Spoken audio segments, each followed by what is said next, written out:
بەڕێزان لەرکەن سلااوان لەبێ خۆشحاڵم بۆ جارێکی تر لە پارێزگا جوان و سەرنجڕاکێش و مێژوویەکەی وانەوە بە دیدارتان شا دەبم. دیارە زۆر دڵخۆشم بەوەی کە بتوانم ئەم پارێزگا کوردەواریانتان زیاتر پێ ئاشنا بکەم وەکو شوێنێکی گەشتیاری زۆر سەرنجڕاکێش نەک لەسەر ئاستی ناوچەکە بەڵکوتوانم بڵێم لەسەر ئاستی جیهانیش پارێزگای وان پارێزگایەکی هەتاوەکو بڵێ سەرنجڕاکێشە. ئەمەی ئەیبینن لە پشتمەوە ئەمە لەسەر زاری دەنگبێژان ڕۆژانە ناوی ئەبیستن، ئەمە بەحری وانە هەتاوەکو بڵێ سەرنجڕاکێش و جوانە. نەوڕەسەکانی تا بڵێ سەرنجڕاکێشن، تا بڵێ ئێرە شارێکی جوان و سەرنجڕاکێش و تەڕ و پارا و دڵنشینە دەوڵەمەندە بە چەندین شوێنی مێژووی و گەشتیاری و جوان و سەرنجڕاکێشی دێرۆکی کە ئەڵەم دێرۆکی واتە مێژوویی. ئەم شارە مێژوویە بە بێدەنگ ئەڕوانێ و سەدان ڕووداوی مێژوویی ئەرشیف کردووە و لە دڵی خۆیان هێشتێتەوە و ئەڕوانێتە ڕێکردنی زەمان. ئەمڕۆ لێرە ئەمەوێت زیاتر وانتان پێ ئاشنا بکەم لەسەر زاری گەشتیارانی هەرێمی کوردستان، لەسەر زاری بەرپرسانی گەشتیاری هەرێمی کوردستان، هەروە بەرپرسی گەشتیاری وان، هەروە چەند کۆمپانیایەکی گەشتیاری کە ئێستا لەگەڵ من. بەخێراتن سەر چاوەکانم سپاس بۆ ئامادەبوونی هەموو لایەکتان، دیارە بەگەرمی بەخێراتنتانەکەم، هەروە بەخێراتنی کاکە عەتاشەکەم، کاکە جەودەت، جەنابی مامۆستا، جەنابی کاک موسلیم، کاک یونس، بەخێراتن سەر چاوەکانم. بەیەکەوە سەردانێکی مەیدانیم کردووە لەگەڵ خەڵک قسەم کردووە، بەیەکەوە سەیرێکی بکەین و ئینجا دەسەکەین بە گفتوگۆکەمان. بەڕاستی دڵخۆشم کە لە وان ئەتان بینم و بەیەکەوە قساکەین. بینەرانی هێژا فەرمونون ئێستا ئەم راپۆرتە بینین و دواتر ئەگەڕێینەوە. ئەم راپۆرتە پێکاتووە لەوەی کە لەگەڵ خەڵکی وان قساکەم، هەندێکیان باسی ئەواکەن وەرن بۆ ئێرە، هەروەها چوومەتە مێردین، چوومەتە ئامەد. خۆتان بیبینن ئەوان چ پامێکیان هەیە بۆ ئێوە لە هەرێمی کوردستان. فەرمونون.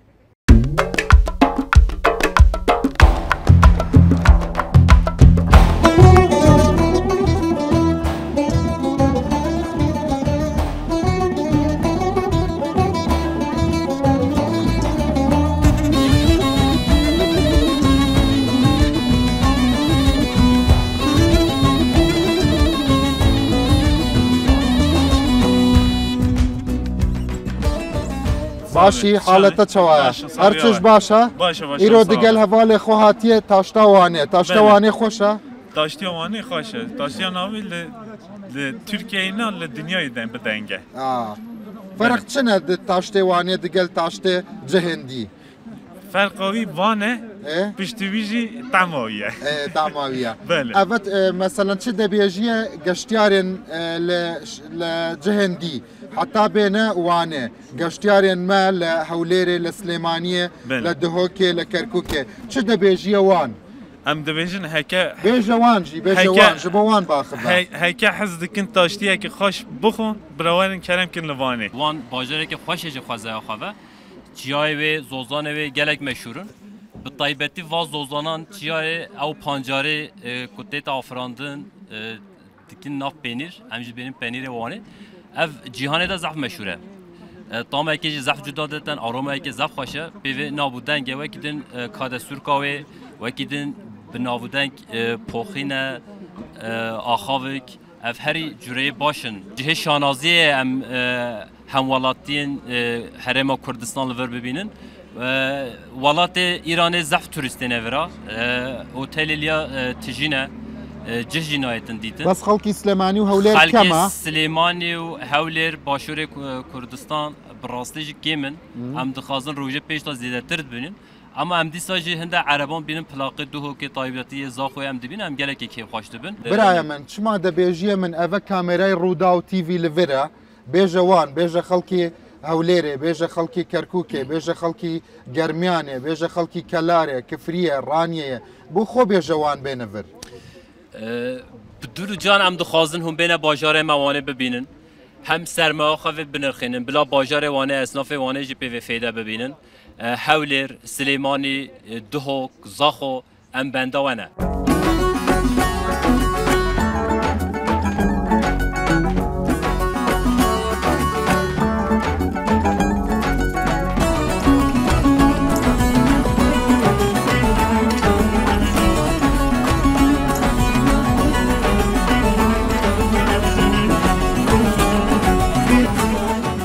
خەڵکی کێ دەرن از خەڵکی باتمانێمە باتمانە باتمان خۆشە ها خۆشە. من نەهاتمە باتمانە وەرە gelek xelek debînim li vêrê li Îranê dên li cihindî jî dêne vêrê bes kes nabînim li Slêmanî û Hewlêr çi dibêjiye wan heta hevdî pitir naz bikin bêne vêr 21 ڕۆژ بەرێز ئەوکێ بووم دۆقێ بووم هاتمە زاهۆێ خۆش بوو ها پار ناپێرا چوومە هەربیلێ تێمە وەرە باشە چi dibêjiye wan heta bêne vêr yani biraverin emjî diçin Sen bir ay evvel gitmiştin onu söyle. Şeyi söylüyor buraya neden gelsinler ya? neden gelsinler ji bo nakom hevdî naz bikin qaynaşmış bibin ji bo taştê werin بەڵێ خاڵ te dixwast tiştekî bêjiye bîneret me li Hewlêr û Slêmanî û Duhokê çi dibêjiye wan zav dila zav xweşin ama em diçin û tên baş e yani xweş e birav jî werin tên jî camêr tên batman zaten batmanê بس كما حطانو لا، كنا با- زاده يعني zêde bûye ne weke berê نوكي بري roj roj zêde dibe روج زاده روج زاده بيجا مثلا بروبلم تا كردي دكاري باخذي ها تجي نزاني هيك نزاني Sadece Kürtçe nizami. نفس شنو نزانن داير ها Yeni nesil ha yeni nesil. Bana ne zaman? Tamam em Türk'ün elhamdülillah Türkiye'de de li em kurmancı aslında kurmancı. اصلي وك كرمانجا تا كرمانجي وزازاكي تكاري باخذي Zaki nizanım ez Batmanî me kurmancı zanım. كرمانجي تزاني بس بتني تبزاني اذا نبسا لا يعني جركه دقل زافاي خوجي دقل Zavaya müzik kurmancı. هر دو كرمانجن لا ev zan ev zan او زاني بس كم زاني ها Tam nizanım yani. zanê çan zan Normalde keski kurmancı haber nerede? Tamam Türk'ün üniversitede de koyunun. İşkur ev bakın. ايرو خوشه به هف راحات نفرجبو تاشتا ها تاشتا فير بر بنافو دنگا ها belê من قلق دل خوش بوم ان شاء الله عافيت يا وبه زور زور سباس نوشي جان نوشي جان به خو حافظ تجي بيتشك باخ و دناف مال ومالبات دا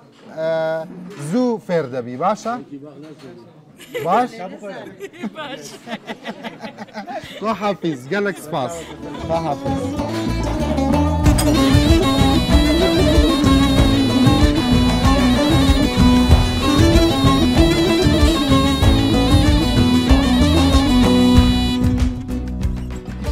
شده بيجي خال شوي غير هنج تخي هاتي تنابا قلا هاتي تقلب خي هاتي قال لك سباس قهروني اما چیه جبو ما حاضر كريا هنجبين شرينه بابو عواجي تو استبيه بابو واي آزم بالی هستن پرانزی وانی هستن و بیای رنج بخوا ام هلو دخون قربان تمام وای تا ساعت خوش به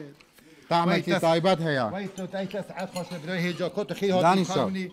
کار رو شده والله باشم اما جبو ما حاضر كريا برا بیای روش اف هنگی بینی که داره اب هنگیبین لیایه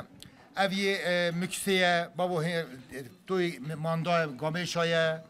پنیری وانیه به قلیا وانیه به تراخ پنیری وانیه پوخین یا وانیه وان حمی برهمن گندواری کردایه آینه یه وانیه همو یه مرتوغه یه وانیه اوا حلوه نه اوا مرتوغه ايه ام دا بيجين حلوه حلاو تو هنگیل تو گیسته دبا حلاو برای مرتوغه براي اوا خوش كذا آینه اما خوش كذاتي او تر برايتي ها بس ساعت خوش قربان. سليماني چایه کوی چدگه والله سليماني همو باشن همو صلاة والرزيان هيا من حزكم خلقي سليماني زياتر بين بو وان سرچابان زۆر جار دەچنە شوێنی تر لە پارێزگاکانی تر دەچنە وڵاتانی تر ئەگەر بێنە ناو خوشکبراکانی خۆیان لەوان خۆشترە هەفتوو فام دەکەن نا تا ساعت خوش تا ساعت خوش بەحسا خارنێ دەکرد ئەvە شیرە اوا شیر سپیه شیر میجی تمیزه ها هەموو تشتەمیزە لە اوا کادا وانیه نکا برای فارز بیجوره ئەوە بە تەنور چێ ام دەکەن دوجین کاده موزی توتک ئەی ئەو مرەبایەت چیە اوا وابزە جی رچله مربال رچله ئەوە لای ئێمە نییە لە سلێمانی ئەوە نییە اوا گوزه اوا گوزه ئەوە گوزە ئەوە لە ناو چییە اوا گوزه رچل مربال رچل لە ناو مرەبا ئەوەیان چییە اوا جی قاوت ام دیجی پوخین ئەوە لە لای ئێمە نییە ئەوەش اساس سروکی ور برای هجا برای کیرهاتی بەخێراتی سەر چاوا سەر چاوا بەڕێوەبەری ئێرەی وانە بله بخیراتی فارجی کره خدای لیه برا فاز خوب بجه او دها باش خاشی که جا از کاک بجا فارس بۆ خۆت هەندێک جوان چێ دەکا؟ او همو ایشه بیه کرناویه کاک فارس سەرۆکی تا چ فارس. دەبێژی تا چەوە داڵخوایانی دەدەی لەسەر خارنێەوە Şimdi onser çavatına, xeyratına. چاوێت تەماس بکەم Taştiye vani bu dünyayı da nav denge. ڕاست دەبێژی Nav deng buna veyaji penire mey sireye. سیرێ Evim de penire sire. Pencar çiya banya beradikin. Jbil ve peniri de çekirini. Allah Eva toy me. Toy serşir. سەر شیر Toy serşir. ئەوە شانەی هەنگوینی Eva خۆمانە hengivine, eva hengivine. موزا Eva hengivine. Hangivini- Bahçe saraya. باخچە سەرە هەنگوینی شەمزینان گەلک بناوۆ دەنگا پاشی Sinan چینێ Şehzane. پاش چینێ لە ڕوودا و من راپۆرتێک دیت دەبێژێ پاشی چینێ شارێن پارێزگەهێن کوردەوارێ مە زۆرترین هەنگوێن چێ دەکەن هەنگڤین وەسایە Sana rast. ینی هەنگوینێەوە پڕ ئەسڵا گەلک باشە Kesinlikle. Beş şekere. Ne şekere? Şekir nine. شەکردین هەنگڤینی ئەسڵا Hengivini hassas ve has. هەنگڤینێکی خاص خاص خاص هنگی خاص هنگی بخاشه وانی بخاشه اما هنگی بخاشه بگوزا خاشه وای. اوش گوزه بابو وایە ئەوە دەخوازێک کە Eva mırtuğu. اما مرتوغایا اما جی هنگی بین تاب دکن اما هنگی تاب دکن برای کجام تاب مرتوغای دکن وقتی کو تاب مرتوغای کنی اما دبا گنجروک خب گنجروک گەنجەرو تا ساعت خوش Ama öbünere. bak ana bak تەعمێکی تایبەت هەیە Eva özel. Eva ürünü vaniye. Fırat çekirini. yo kamezde Başkacı gitine. bak ana bak çok ana çok farza bak taşya vaniye bak hem Kürdi hem Türki tabi hevki راست از ویش بزنیم از راب اون ساعت و خوش بد از چوب امریکایی جامری پنیگه مکر جمرا گو آیام سوری جمرا آیام سوری I'm sorry مش گوتی ماتکوری تو پنیگه مکر گو یس مگو بس ما تا آبا دو حبجی سه نبیسیم دو حبجی نه یک سه دو حب نه مورا خواند تری نای تری نمبر وان always وان her بیجی وان dünyada van, ahirete iman. Ve Recep sen buna inan. Ağzınız bal yesin, paranız divan yesin. Ey Süleymaniye. Bukun, verin bukun. Em hero dukun. بەس تە ژیوەرە سلێمانی ها Bro. ئێوە ژوەرن بۆ سلێمانی برا ها خەڵکی سلێمانی دێتە ئێرە ئێوە ژوەرن بۆ هەولێر وەرن بۆ دهۆک وانە Em divin Süleymaniye, Hevlir, Dahok, Bira, Kuzey Irak tamam jüverin taştiye vani binerin. Tamam ne binerin. Ahli- Xaş bin, şabin. لە هەر شوێنێکی کوردستان ئەو هەستە هەیە کە ناوچە و گوند و شارەکانی خۆیان زۆر خۆشەوە کۆیەکان لای خۆمان چاویان ماچەکەم ئەڵێن کۆیە و هەموو دنیا وانی شتێکی وایان هەیە وان چیەڵێن Dünyayı da van. Joker beje van. Joker beje van. وان Ahirete da iman. وان Her ئاخرەتەدا beji van, her beji her beji van. van. Da saat خوش van. Ah van. ئاخوان قیسەوە. ئاخرەتێ ئیمان İman. ئیمانێوە ساغ بێژی گەلک سپاس من دڵخۆش بووم کەیف خۆش بووم زۆر سپاس گەلک سپاس هەڵمە ساڵمە ئەم قەلەمیری. قوربانێتە خوا حافیز ئاوەدان بێ ماڵەوە ئاوا بێ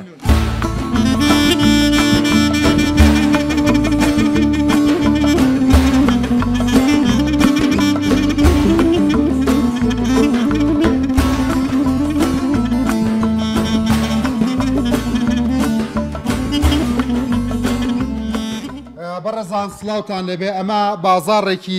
زۆر گەورە و جوانە لە وان لەم پارێزگا جوانەدا جوانترین و باشترین پەنیری دنیا لە وانە مرەبا لە وانە هەموو شتێک لە وان دەست دەکەوێت هەمووشی بە گوڵ و گیای دەوروبەری گوند و گوندەوارەکانی خۆمانە لەم دەڤەرە ڕاست دەبێژم Veli خیراتی سرچاوان هاتی. راست aynı ویا. ئەس قوربان چاوایی خاڵ باشی خيراتنا سر شواتنا خيراتنا. الاربيج سليمانية. كردستان سليمانيه ملاتي ميويجي حموج السلام رجوارا ريدكان بخير هاتنا سر شعوات صعبه وصاغبه او تشيا وقلامه اوا بلغي تريان دخنا بلكي تريان ام سليماني دبيجين قلايميو قلايميو بلكي ماي فاي ماي ماي بالي راسته ودبيجين بلكيتري بلكيتري جبو يا براغ تشتكي دي ابا دولما دا تشتكي جبو دولما چند جور پنیر ليره هيا لم بازار دا برا دو چeşit پنیر هيا دو جنسنه دو جنسن یکی یه پیستانه بنی آخر چه دیگه من 20 دانه پنیر دید نه بتنه دو yani biz جويدر يعني اللي بيت شيء كان مثلا ايه جندي ولا ايه جنديه كي جان جند زادتر كم جندان زيادتر تاف جندي باغري واني حميجي تشيت كان قزاي واني حميجي تشيت كان بانيلي قال باش شيء حميه اصليه حميجي اصليه حميه برهمه جندوار ما aynı زمانه ye zome yüksek ya ye norduzya ye mele şahiye çaldıraniye hem penir benaxiye mesela peniri hani tu tamaşa bebinin mora benaxiye ورا كي جان بناخيا مثلا كامله بن زميدا بنيري بناخيا بخوات جوانا بنير جوانا نيت بناخينا هذا الشش مهان حف مهان بنيرنا من بناخيدا عادي مثلا هذا جاجي بنير اما شش مانگ لبن زويدا چون هلي داگرن لناو بيستا دا نا بيستا دا دادگيرين نا فيديو دا دادگيرين هذا الشش حف مهان بناخيدا منه او هنگوينا نتشيا اوش اصلا هنگويني اصلا ابي درينا ابي درينا او شاني هنگوينا كا شاني هنگوينا اساس ابنا ورا تشتي جيبو من بحث بكن لدربه هي تشنيا ام دزانين قالك لدفرت ما تشتي ناو قيتي ناو شوشا بكاردينن وان حميد تشتي اصلينا بدستي داي كامات شدبه بدستي خوش كامات شدبه نا فابريقا نينا حميا كاري دستينا كاري دستيه كاري دستيه كاري دستيه كأبا چند جور كشكل فرهنا ابا یک جوره کشک هي کار دستی یک جوره یک جوره باشا لا لاي اما لجرميان ورا ام وصا بتشين لاي اما لا منطقه ودفرت جرميان دوينه هي دوينه ودوينه بهستيا ما بهستيا دوينه لفر هيا فر هيا زف او تشينا بدري دوينه هيا بدري دوينه دوينه هيا هي لا بدس شدا كان وان تشتا هيتش نفابريقه حميا نفابريقه حمجي دستي دايكانا ورا بتشين دوكانه تجي وان تشتن وشك تشينا او فيقينا فيقينا ورا افيقي جبو شوني باش صحة شونا شوني باشن ارالا قشتينا ارالا شتكي باش ناكين ها دس خوش خوا خلقي لا اما نازانه اتن ناين بجمله لا لم شعر ام همو بنيره مان هل سراستي دنيا بلايكا اتشين شتي قطوها كري برا لموادي حافظه تخوا براس والله شتكي زور باشا بس لسليماني كم خلق دي ها بوان والله اخو ندي او سعره كاك بخير بين باشي براكم بو بنير هاتوي بله اي روزا اي تو شوني باشن قال لك خوش حال بوم تلفري اي زور باشا والله دل خوش بوم ببيني انتان اي سرچاو ما هموك كسو برايك اي امتشي اوتشي خو ماسي شانو شكر دوتوا ها او ببنير خوشك دكان بپنیر چه دکن؟ بخویت چه دکن؟ بخویت کن هاوینه زوستان داخل فروشن. و چه وقت چه دبید؟ چه وقت دکرت نام؟ ناوید سکینه 10 دقیقه 15 دقیقه و خوی آوید چت باشه نار رونه پزات مش کن خوام. والله أبا جاري يكيه من ماسي وصعب بينا. شو ده بيجيا خلق سليماني حتى. سلام خالد كم سر مبين سر شاوي مبين هر زمان داري مبوان فكريا ام هفياونه. شو ده بيجيا خلقي دهوك وهوليري حتى بين لفرجبو تاشتاس بيا. تاشتاس بيا قال جاجي بانير حست كان. جاجي بانير بخير. شو ده بيجي حتى تشتين خومالي بكرن لفر بكرن. خومالي بانير هيا. ترى هرچش هيا تشينينا لبانه هرچش هيا شده بيجي وان حتى بين لفيري جبو توريستا بين جبو كرينا خارنه خومالي بين فير طبعا كي چارچواني خارنه هر تشتكه هر تشتكه هر تش اصليه درجه که اول مثلا كاري زور خوشه ام بين دون اصليه والله راز بيجي من قال لك دل خوش بموديد لفر خديت زانه صابه تمازكم درجه مجيبو وفكريه هر وقت كيدن تهاتيا هوليرو سليماني ناخير شو معناي؟ خدا حس كم دو جابي ها؟ ورن او ورن ام دينا فيري باشا او خوشتين امنوي والله وجي ورن باشا ان شاء الله صافي تماز دكم قربان تمام خو حافظ خو حافظ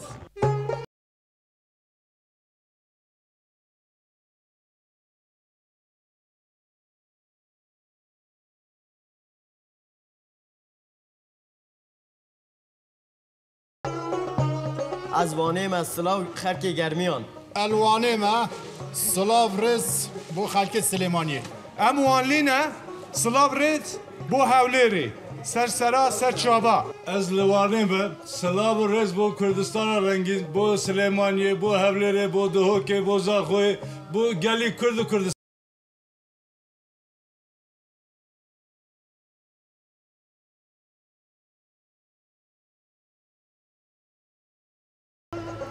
برزان لدوروبري جولي وان بحراوانه وكو ضلن لنا ولا وككاندا خلقي زور كبر هيا بو خوان هاتونتا سيران خالو شوني باشم تشکر باشی همولا باشن والله او چیه کی خالو او köfte çet میوان را دگری شوال سرسه باشی مالبات شوانن باشن والله مالبات همیجی باشن همیجی باشن بله لسليماني هاتمه فر تبو خود چه دبیجی خلقی سليماني و هولیر و خلق سليماني بلا نشنا انطالیا بلا نشنا بودرم بلا بنل ها وان خوشه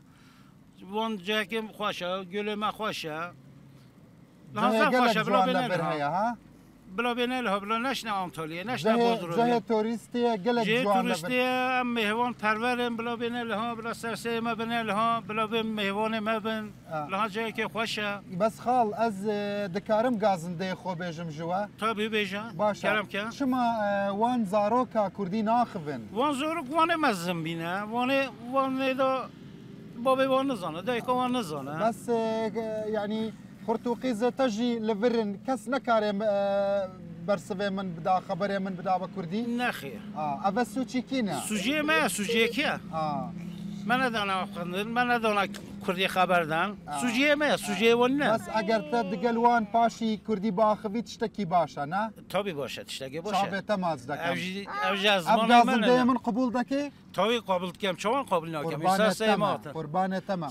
تجي كردي باخوه باش بيجا بابا ابا نابه از نكارم كردي باخوم باش Söyle ben Kürtçe bilmiyorum. Ben Kürtçe bilmiyorum. قربان تمام كرتشا فير بابا باش büyüsem öğreneceğim. قربان خو حافظ خو حافظ صافي تمام زكم قربان تمام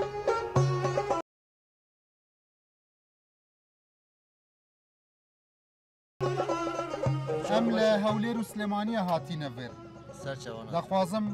ملت مجي وان ناز بكن جبو توريزم بين فيري تش دبيجي وان لهوليري لدهوكي حتى بين فير والله كردمي خلاص بتشو بو از کردی زانم ama پیچکی زانم زن نزانم هندك دزاني هندك زانم ama artı نزانم خوش كامن تجي نكاري كردي بخبر بدي ها Kürt değiliz. تا كردي Yok. كردي حميا كردن لينا كار ama kurda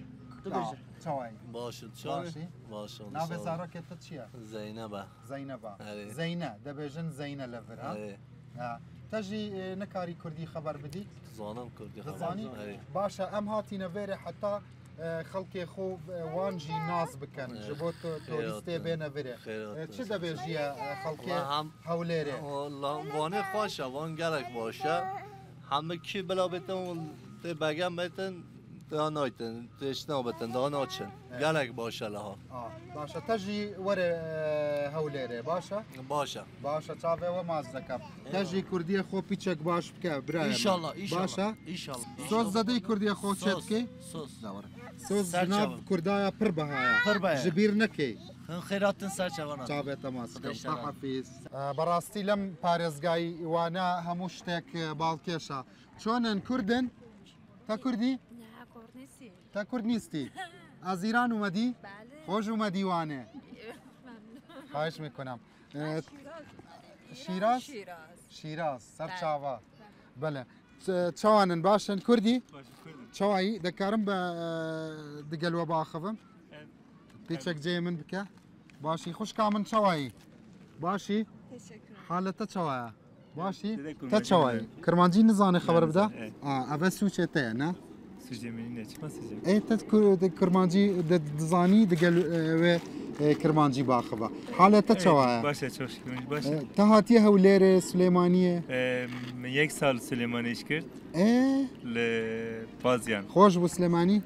سلێمانی زۆر خۆش بوو زوو دەچووی بە سلێمانی لە بازیانەوە 5 ساڵ بەرێ 5 ساڵ بەرێ ینی سۆرانەکەشت باشە سۆرانەکە کێم زانم وەلە ینی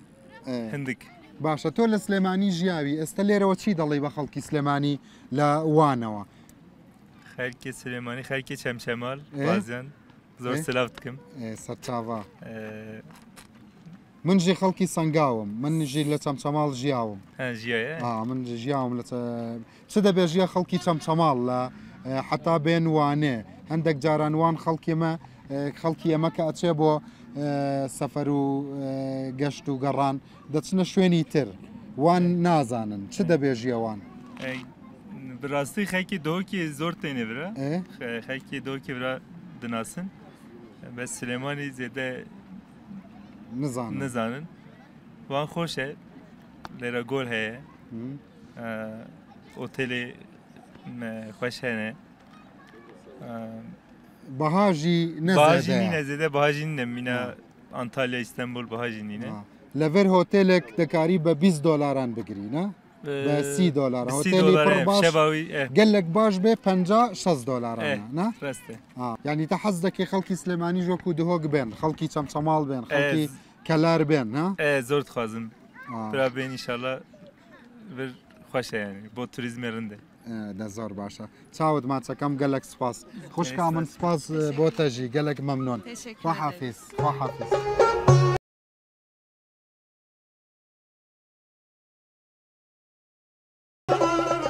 ئای زۆر زۆر سپاس ئەوە چییە؟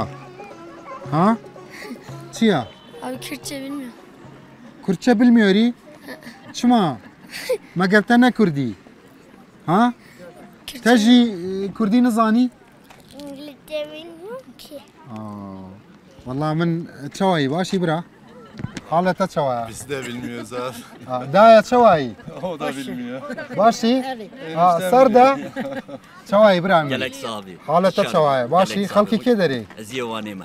Çuma zaroki ve ne karın berseve min biden haber biden. Ne bey ile kese Kurdi Kermancı haber nadan. Ta haber bide bira ta haber bide. Hem haber nadan işte kemasiya meya. Vallahi razı. Kemasiya meya. Kemasiya veya. Beli. Paşi ne kari digelwan Kurdi baxıvi le nav male da hatta bikarin behevra Kurdi baxıvın. Rast ama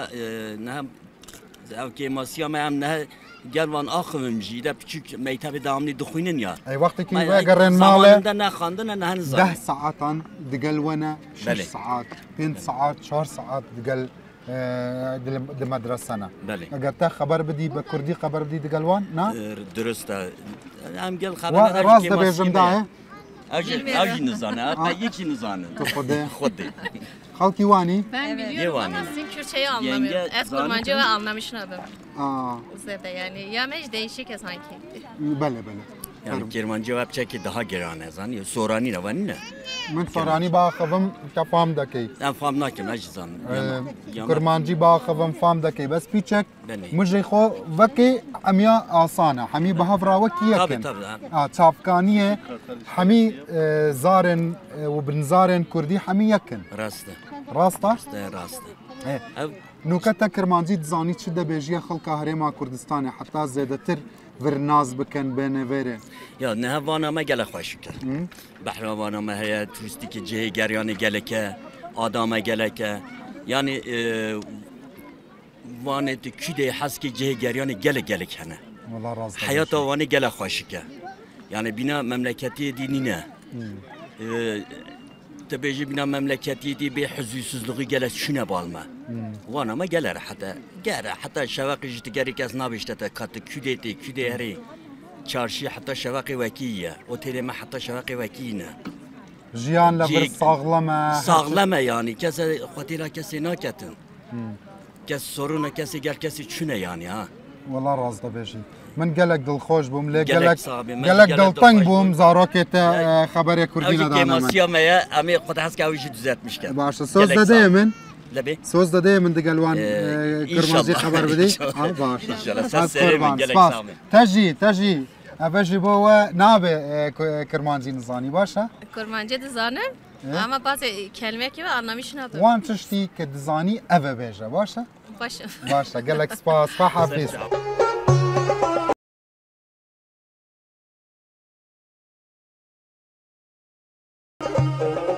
داي جان شوي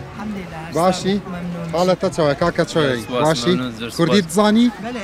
بله خلقي كي دري خلقي دوكي دوكي سر تشافا يعني من قصدكي بله تو باشا داي جان شوي باشي حالتا شوي افجاري اكيد ديوانه اول جاره بدلتها قالك جان خوشا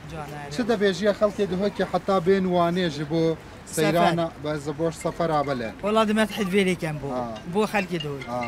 بو عيالي خو خلقي دوي كيف سليماني هوليري حميا بينفر اري والله بلا بن سفره بكم بو بري اب قولا چن جوانه سبحان الله خدي قال لك جوانه الحمد لله جوانه قال لك بتنه شويه وان لباكوريان جهل ديجي شو شوي ما ديار باكر شو ما لازم وهاتي ما أقول لك بقى جواتين مردين بله مردين پر جوانا جوانا شو يصير شيء لا بس لا ما استراتهم نشو ما شيء أسنا صعب مني ان شاء الله باش سلامات يا ابو جيبوا دكتوري هاتي بله لا نوكا بله لا ما بود لي خمر بدنا هنا بود لي خو ان شاء الله دله تصاغ به تتشواي باشي قالك صاوي ممنون زور سباس چه بيجي خلقي سليماني هوليره خلقي سليماني هوليره هم دي بيجين هرم كردستان بگشتي باشا راستی وانه اول جاره استماوره باجره کی گلک خوشه باجره کی هینه باجره کی وکی بیجن یه غریبه راستی گولا کجانا له از داخلش خلقی هرم کردستانی کم اگر دلیبا و هبتن سردان باجره وانه بکن به جوانی ببین دا چش تگلک بالکش بوش بوتا وکی چه چتن گلک سرنجراکش دلی تا بگیره قلعبون گل جامعه هنه کیفا منها يعني جهة آثارية حنا كيف من قالك دا وان ورصاجي فرجوان قالك اب قولاش ما شاء الله ما اول جراز بينم او قولا وانه بحري وانه دناف لاوكي مدى جاران دبيجن بحراوانه من قولي هيا من قولي هيا من حسك من ديد فيجا كيف ما بترها جلكا تجي لفيري قالك جوانا كم خلك جلكا كردي اللي برده كان دبيني خولا لا زيرجي ديار باكي هم جلكي كردي اسنا كم تشدي المال يجي والله راس اري والله دا اللي دحوكي انه كتشد بيجي خلق سليماني تشد بيجي شي الله بدايكي من دايكي من حتى بو سيران بيت ايرا بيجا وان لا بين بيدر كي بيرا خوشه مفرحه كيف وان ده دلوان خوش بيت ديشت وان تشين ايش نامينين قالك سباس برايمن قالك سباس خا حافظ سوانن باشن باشي خلقي كدري مرحبا جبوا خيراتنا از خلقي دريمه از لا ما مستمع از هوالما حواجي خلقي اغريه خلقي اغريه بري حفتيكي من تشوما اغري تشوما سر مزاره احمدي خانيه مزن بايزيد بله ودري خوشه قالك خوشه زوزو ديوانه ريم 5 سال برام مستمع لبري ما مستاي كي جان درس ددي ما مستمع بولينه بولينا تمام مستاي چی بله اجي ما مستمع بولينا جام هذا خاطر تمام مستاي بله اجي ما مستمع قالك دل خوش بموديد لبري قالك خوش بمسلسل راسات شواهتنا روداو بله قناه الروداو خدي محمود تماشا دكن ام قالك روداو بدلتها بله قال يعني ام قالك حجز روداو دكن مالا مدا ام بجن جنوري مدا ام توصيه دكن دجن برا روداو تماشا بكن خبر گلکی گرینگ دیدن سر اکرانی جبویا از و پیروز دکم. تابع تماس دکم. پیشنیاری و پر مهم جبوما. چه دبیجیه مثلا اگر پیشنیاری کی ته جبو مدیر و اداره روداوی حتی برنامه باشتر چپ کن چه دبیجیه وان؟ بله یعنی جبو مدیر جبو و از دخوازم که برا تشته yani Kurdra faydalı, işte faydalı بدنا پیش نیرندن برای چیکرین yani em bijin ser civakî dibe ser yani hayata insan dibe ser rojani tişte em bijin Kurd çê dikin Kurd tenê jiyan em bên jiyayên da çi heye ku Kurd pê bira bilind bin tişte wisa em bijin çêkin rê bidine pêşa me ji bo me ew girîngtir e. çi dibêjiye xelkê me li Silêmanî li Hewlêrê li Duhokê heta zêdetir bêne vir ji bo torîzma. Belê ez vîya dêjim yanî em hemû yekin. Kurd hemû yeke, hemû cî Kurdistan e. Ez dixwazim bira ew jî bênê bira me temaşe bikin. Wan bibînin. Vanê bûnin ser behra wanê bigerin. Yani welatê derva tenê digerin, heta ew tenê digerin bira welatê me xwe em xûna me yeke yani. Min te dît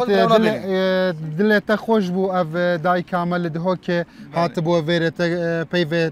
wê guhdarî kir ha? Belê, yani min xwe guhdarî kir ja ez ev dêjim yani. Em Kurd hev hez dikin. Cikî ku derê Kurd biaxifin, ku derê Kurd bêjine hevdê em dixwazin ku tevanan. Yani carna em ez birêz hewala xwe em temaşa dikin Duhokê ji Silêmaniyê Hewlêrê xelq tenê wê derê em dixine mêwana xin. Başa bi taybet peyvekî te daxuyaniyekî te heye ji bo xelkê Silêmanî li Rûda û bêjî? Belê em birayê hevdine.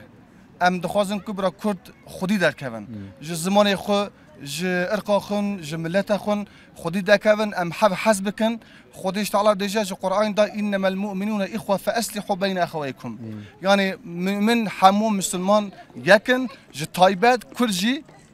ji taybettirin ez dixwazim. Yani ji selama xwe ji daxwaziya xwe ji dilê xwe germ ji wan re pêşkêş dikim. Serserê min mamosta serçavê min mamosta gelek spas.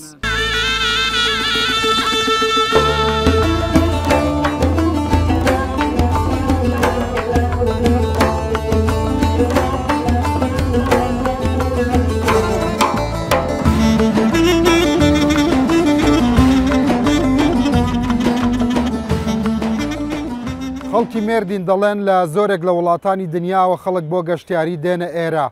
بەڵام حەزەکەن خەڵکی هەولێر و سلێمانی و دهۆک و هەڵەبجە لێرە ببینن بەڕاستی دڵخۆشن بە هاتنتان ئەوەی کە بە منی دەڵێن.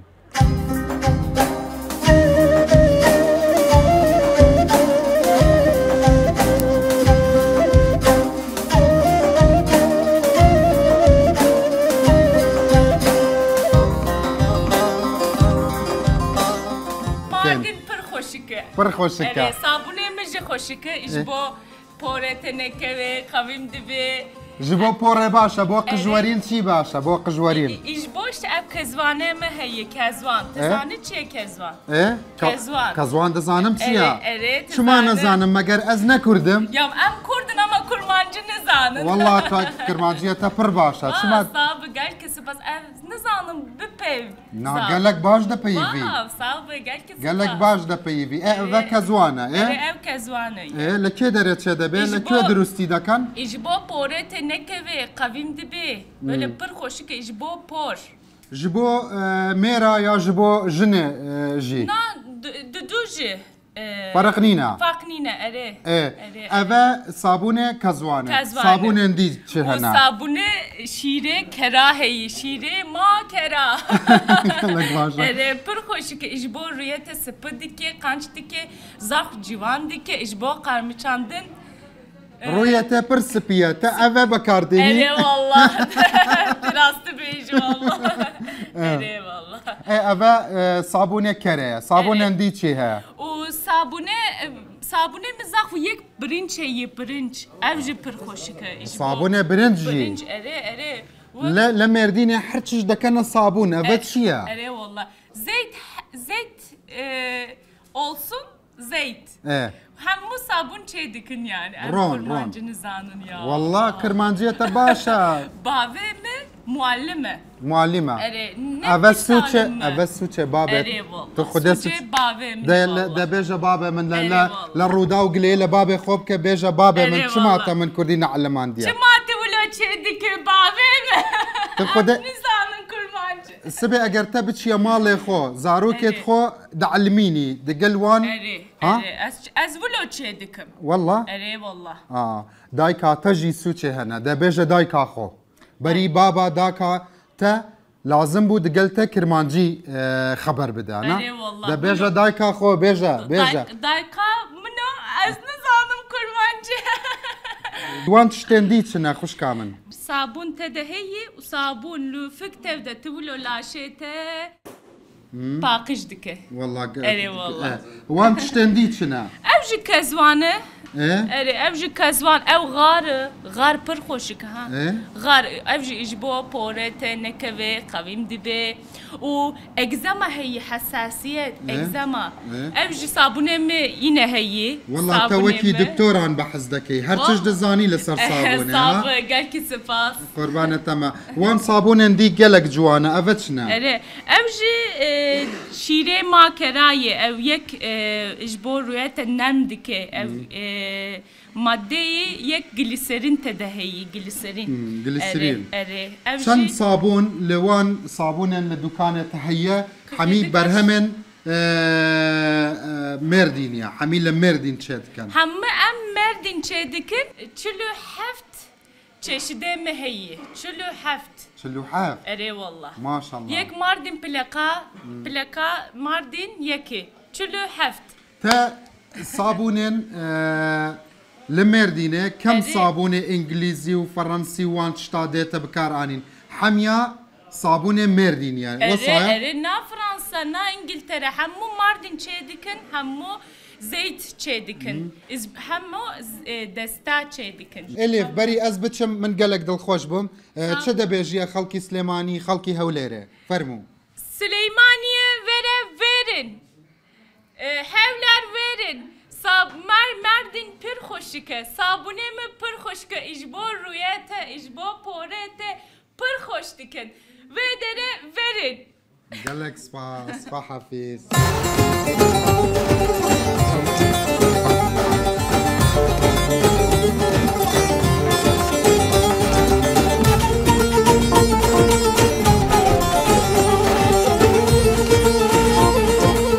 شوي برا ماشي حالتها شوايا همو باشن طابع تماس دكم قالك دو خوشم ودبينم ازلا مردينم امجي مخيراتن طابع تماس وحرتم gerek umarın zaten milleti Irak'ı zaftın ama Süleymaniye Zaxo Erbil'e him bitiren duxwazım varın em duxwazım merdina me bibinin işe me bibinin çima herın devleti din eşter bejim Aliye İstanbul Aliye İzmir hınık yani Aliye Süleymaniye Aliye Irak'ı yani hindiktin em duxwazın him bitir zaf varın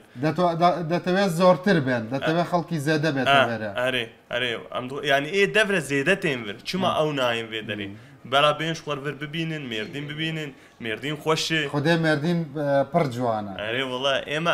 اما ام كرمانجي خول ورد بينن يعني ايمي عراقي ايمي ايراني كوي دريب تين ام زحف كيف دبن ام دين بلا ورن بلا دواملي ورن والله وخوش دبي خوش كبرات كرد بينن دنا فيلا عيني ولو ام وجي دبينن ام كيف خوش دبن وكي ورجي سرچاوا صافي تمازكم نوكا ددو ماهي دا تشدا بيجيا خلقن هفلير وسليماني ودهوك بو خو بيجوان يا ام دخوازن قش ورن فيدري قش بريم منو خوه منه يعني قوين فيدري وانا زندان خو نابي ام يابانجيني وورن ديسا جي خو چاوال هولري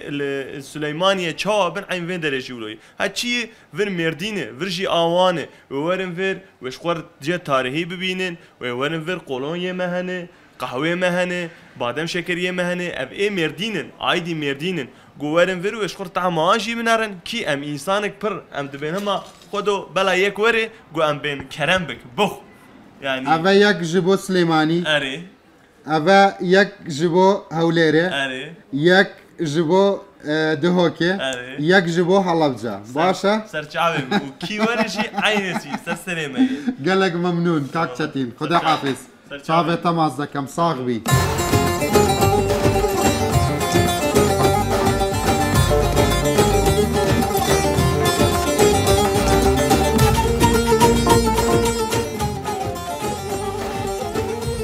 خاويتو خشا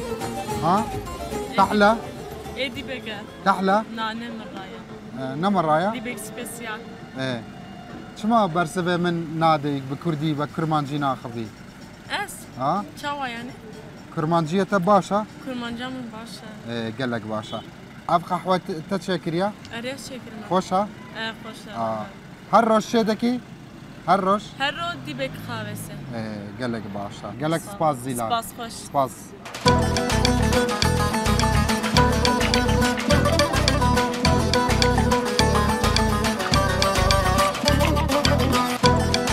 شوائي برا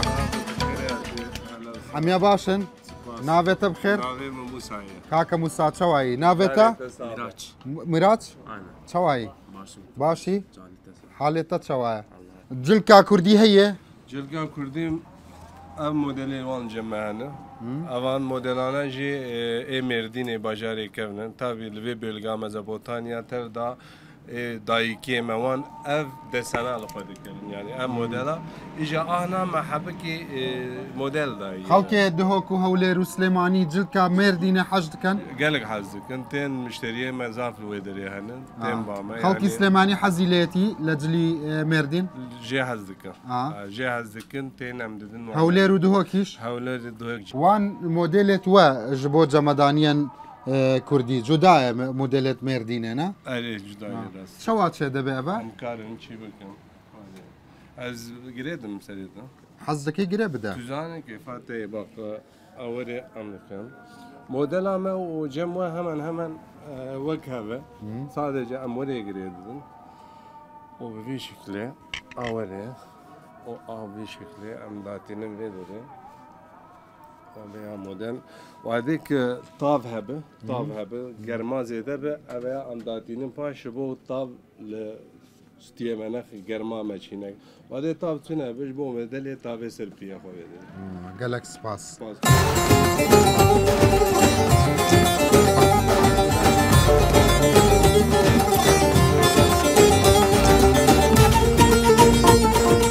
چه دبیشن لسر مردینه؟ سر مردینه genelde komple giş debejin yani kevre ve tariha ve giş per خوشه زاف خوشه ملت ve زاف خوشه قالا ملت ve dikin قالا برهمت ما تایبتی مردین چنه زیادتر؟ yani işte tarihi ne giş mesela ناکارن دستی جلکا جامدانی وان چتا چیا؟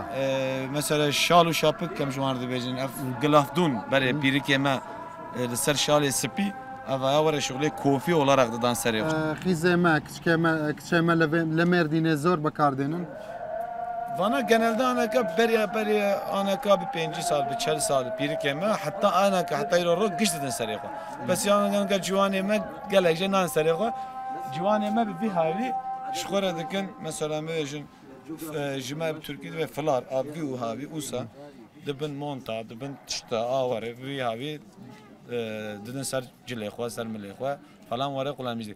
فولکلور ekibi هم جوان دبن دیلانه چیکه یورام بلگام گش واره کوفی olarak ددن سر خوا و در رقصن دیلانه دکن فن شو در رقصن واره به هفرا سرچه مثلا به دلیلو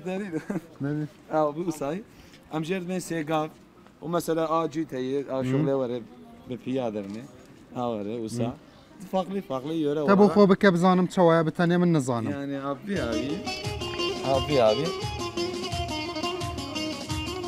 ابي ورا وصادر قال كي جان سترانا اف هالباركي خوشا مثلا ام بفيجن ام سترانا مي مشهور سترانبان سعيد قباري تنبور اخو بسازي خو دنگ اخو ملات قشيل بربي او شغله بياد راقص يعني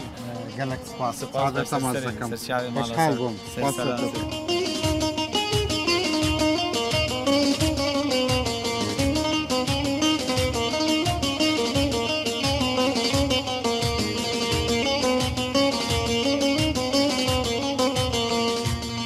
تشتين مردين لفيرة هنا بتايبت اصلي دست كاري دستي مردين بنيه معنا مشهور اما لمردين دروز ذكرى aynı uluyor او بتشي دروز ذكرى شلون دروز ذكرى çalıştır bizim ana jinki meymezin mesela daykama birkama باشا göz dıkının dire ta tamam abi göz دخنا ناوي باشا بس او شتا تشيا كبي دروز تكن اف avatriye تريا avatriye ya mezrunaya sonra tel dikin ba mezrune o dar dıkın o kurutmuş dikin او بتايبت لمردين دروز ذكرى aynı oluyor مردينه تشيتر لمردين دروز ذكرى افا جوزيما هيا جوزي ولا مردين هيا جوز زورة لمردين؟ عين ولا والله؟ بيفا ما هي مردينة شكله بيفا هي مردينة أواش هر قهوة ما هي دس كردي مردينة؟ أري قهوي كردي لمردين تبي هفدا كان دقال قزوان؟ ورا بينا؟ قهوة كردي قهوة كردي قهوة بابلي قهوة كردي لا مردينة تشد كان المردين تشد كان تشد كان خالو ايوه تشد كان كامايا قهوة قاوي كردي تشيتر هي مردين به دسكاري مردين به برهمي مردين به ما ويجي معنا ما ويجي مردين تو دوكانك زور بيشتي مردينه افضل قش مردين انا تام سيزوناوي تزاني خالو هر تش دردك هوا دبي سيزوني هر شد دردك هوا باشا خلقي سليماني ودهوكو هولير زور دنا ايرا تين برتين پر مشتري معنا والله بتايبت دزانن لدوكاني تو هموشتي مردين ها عين والله باشا ليروا شدا بيجي خلقي هولير شدا بيجي هكا هولير براورن برا قشورن شدا بيجي خلق سليماني جي عيني ولو براورن قشورن السرسر يمل سرچع فيمل جيوانية دريما قش فكرية قربانة صافة تبم سباس قالك ممنون سباس خوش قربان صح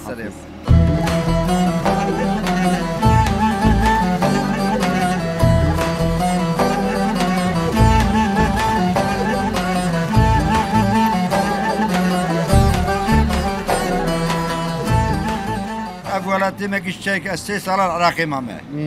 الكركوكي ماما كريامة على كركوكي ري الساك حشتي ويكيدا حشتا ويكيدا ماما ستا تدعوتي وان بكا بيرج غازي وان بكا سرچاوا ورن باجاري ما مردين هوني ببينين حياة شوايا حياة خوشة پر خوشة وباجار كي كان الدنيا دا اكنجيه خلق بيتا كويت او شونا خوشانه كويت كل شيء بنره مدرسة العيسى هي دير زعفران هي قاسمية هي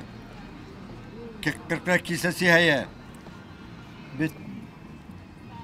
سورياني كيساسي براسي عبدالله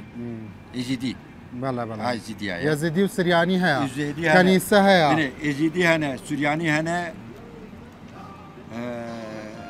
أرمني هنا شت تاريخ بخوازي المردين هي عرشت هي صابون مردين بنافودنگا ها خدي وبيله خدي وبيله قربانه تمام صابون قال لك دو خوش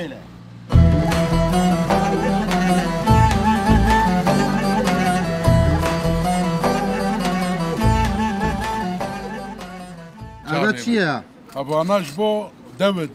دو ايران قال لك جوانا قال لك جوانا اولا مردين درستي دكان المردين درست والله زور باشا برهمي وزادتري مردينه ايه مردينه ايه مردين صابون هي صابوني مردين كاما مردينه كاما كي جان صابون كام صابونه هي مردينه زوانه هي دفنه هي شيري كرا هي شيري كرا هموي لمردين دروست كريوانا مردينه شدا بيجي وان كسنديكا حتى نو كنهاتنا مردينه دعوتها وان بك لروداوي بيجا ورن برا بين مردين پر خوشه زيدا باش مردين بس نكيدره جهن خوش كينا لمردينه بيجا وان لندره مردين ودوراوي قش انتيكيه قش تاريخيه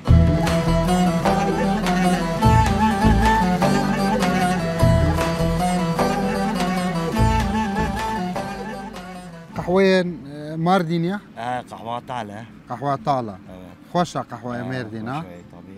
طبيعة سن صالة قهوة دفروشي؟ زودة صفروشي ها؟ زودة زودة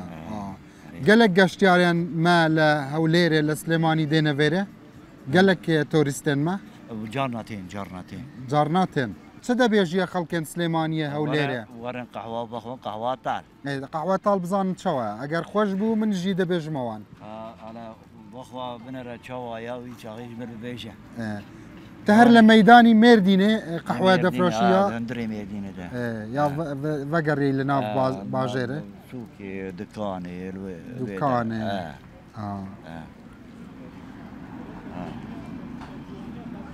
خدای خوشه کاک خدر براستی خوشه دست خوش به شفا به ایشالله شفای جنابی شد به زور سپاس دکم دستکان خوش به او کاک خدری ایشالله ورن ها ایشالله ده باشه چاوه تماس دکم به قهوه لتو دکرین بده برادرانی من همو وێنەگرەکانم هاوکارەکانم یاڵا قەحوە بدەوان وەرن قەحوە بخۆن وەرن سامان وەرە لەوێرێ بە وەرە سامان وەرە حەسەن وەرە ئاسۆ بینەرانی بەڕێز ئێمە ستافەکەمە هەمومان هاتوین بۆ مێردین ئەمە دەرهێنەری خۆشەویست و گەورەی منە ئەوە حەسەن هاوکارمە ئاسۆ پرۆدیوسەرمە ئەوەش کاک خدری بەڕێزە ئینشەڵڵا ئێوەش کاک خدر لە مێردین دەبین.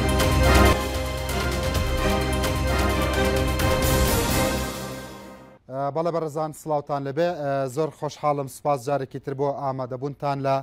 کەناری گۆلیوان لەگەڵ منن سەرەتا کاکە جەودە دەمەوێت لە جەنابتەوە دەست پێ بکەم ئەگەر بتوانی لەسەر زاری خۆت ئەگەر بکاری پیچێک زێدەتر بەحساوانێ ji بۆ خەڵکا هەرێما کوردستانê بکەی بفەرموو. خێراتنە تەشەکوری دکەم ئەس سەرۆکی کۆمپانیی وانێ me navê min Cevdet Özgökçe em lê turizmê re uğraşmış dibin 2020 da pêşiya pandemî me sektora xwe top kir em hatine dohokê turizm şurasî hebî em sê roja dohokê man beriya wî ya 2012 da ez hatim Iraqê komple geriyam heta Kerbelayê çûm wêrê ezmanê me bölge Kurdistanê da min tu sıxintî nedît milletê me Iraqê zev milleteke mêvanperver e em hez dikin milletê me Iraqê were dualê me memleketê me wanê em aynî ezmanî xeber didin em milletê hevin milletê me Iraqê were lê yabancî xwe nabîne çünkü em aynî ezmanî xeber didin memleketê me 7000 sal ser dunyayê ye turizmê da ispat kiriye bo eka xwedê da zev zengîn e turizmê da erzan e Türkiye'de en şehre erzan e otelê me Antalya, İzmir, İstanbulê daha erzantirin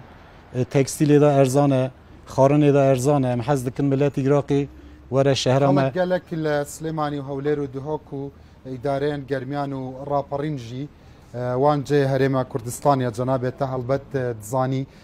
pitir deçine welatên Ereba jî yani hendek ji wan nezanin li vir wan cihên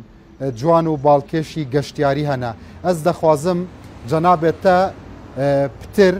behsa wanê bike behsa mêrdînê bike behsa Ruhaya bike behsa Betlîsê bike behsa hemî cihên geştyarî û turistî li vir ji bo wan te jî xeberdana xwe da navê wan şehra got Mêrdînê Rihayê Diyarbekirê Bilîsê ev bölga me Doğu Anadolu bölgesi em pêra divin Çiyaya Agirî belê Çaldıran Gelê Zîlanê Gelê Zîlan dualê me vê bölgê da Doğu Anadolu bölgesi em pêra divin ezmanê me we yek aynî ezman e em hez dikin milletê Iraqê pir were memleketê me memleketê me dualeke zev xweş e behra me heye ava wiya derman e îlac e zev nexweşiya ra şifa ye egzemayê ra sedefê ra zev nexweşiyê ra ava behra wanê şifa ye em hez dikin mêvanê me pir werne memleket havînê Iraqê Kurdistanê hewa germayî 45 derece Edene Mêrsîn Antalya jî germ e wê mevsimê da memleketê me 30 derece tu bê zozan e havînê em hez dikin mêvanê me Iraqê pir werne şehra me milletê me mêvanperver e misafirperver e avê behrê wanê ji bo me le gelek sivik e gelek dekarî me le bikî li navî Sûriye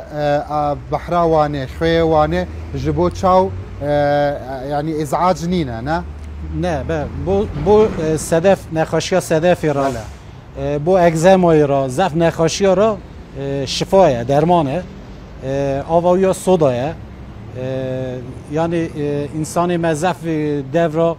şeherê başka dualê başka tên dikevine behra wanê bo mêvana plaj hatine çêkirinê چهار هفت پلاژانه شهر آمده zaten برچوانه هنجی دبینن ام حز دکن میوانی ما عراقی پرورنه شهر آمه ام بو یا خواتکارن خدای نصیب که چند مهشون دا امی کمپانی عراقی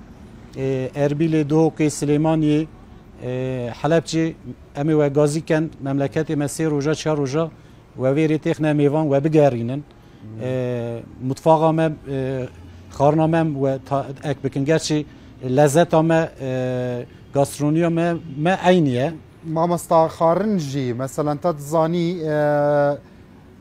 رستورانت ما لوانه مطبخ ما كردا پر زنگینه تتزاني لهر جهه کی دنیا زنگین تره نه چند خارنه جدا لور هيا ل اگر حمیا به هفرا کوم بکین خارنه ما ل روجاوای لهريما كردستان لور لروشالاته يعني مطبخ کی پر زنگین چه دبه نه وصايا بله متفاق وانگی پر زنگینه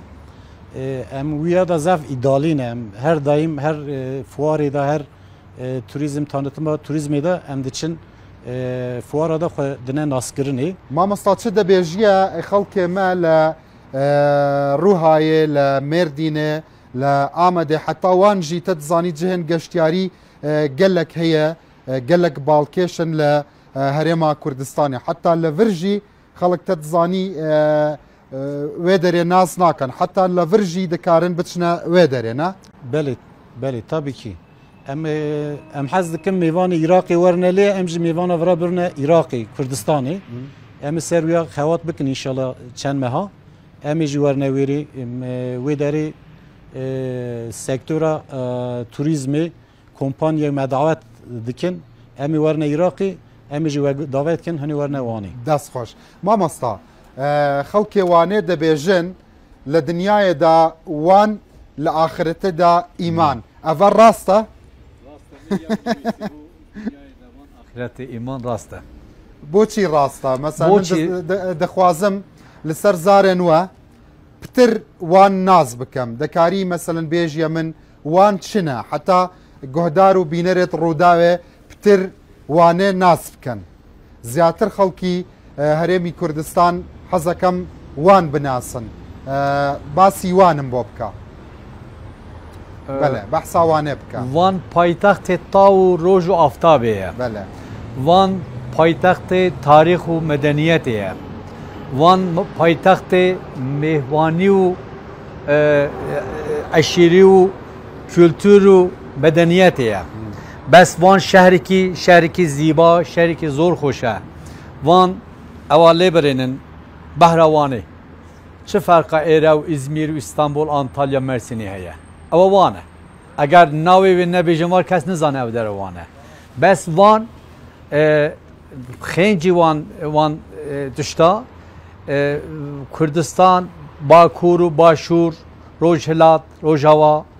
هولیر سلیمانیه باکو زاخو مهابات سقز بوکان آمه بانه اوانه همو یکن ام یک ملتن اسنده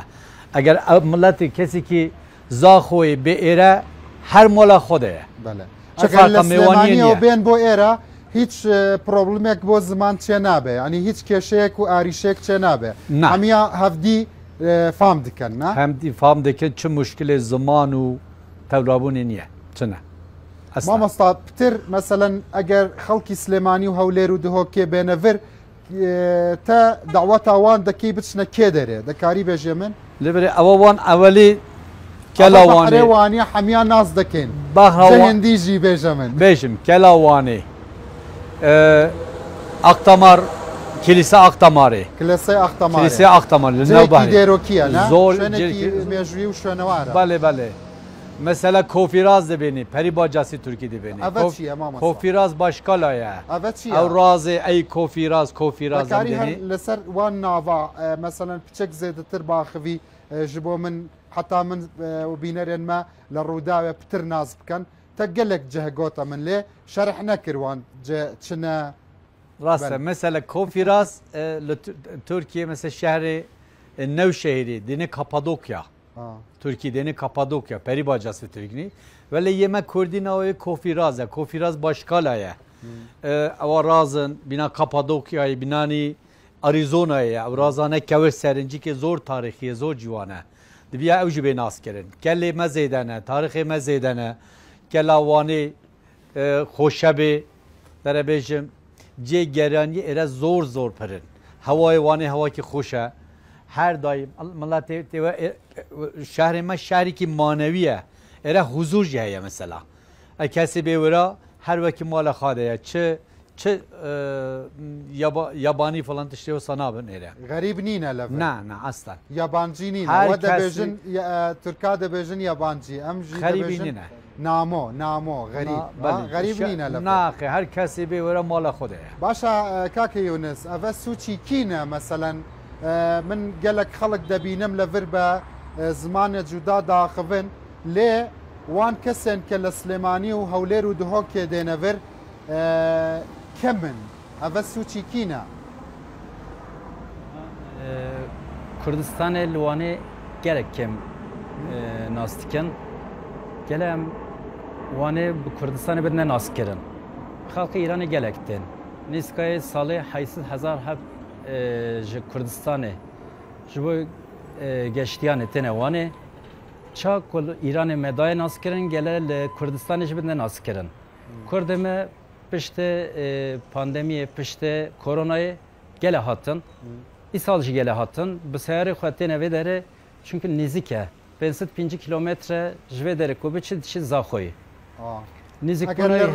لە مەرزن سەرزەرە ژی بێ 4 ساعتان دەکاری بزڤڕی ڤێرنا بله ڕێیەکشی وێ تێزە وێ بە ئینشاءالله 3 ساعتەدا ji Kurdistanê sînorê Kurdistanê wê bikarim werne heta Wanê bi 3 saat 3 saata ew rêya salekî şunda